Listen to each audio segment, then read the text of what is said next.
รน้องพรของแก่นอุบลน้องแน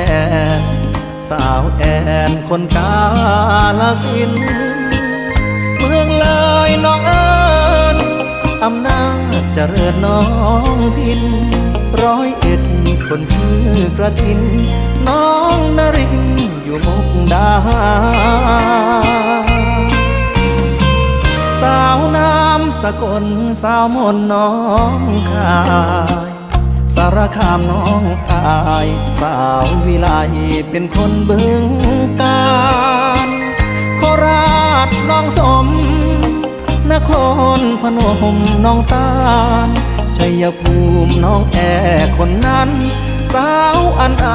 น้องหัวลำพูคิดฮอดทุกคน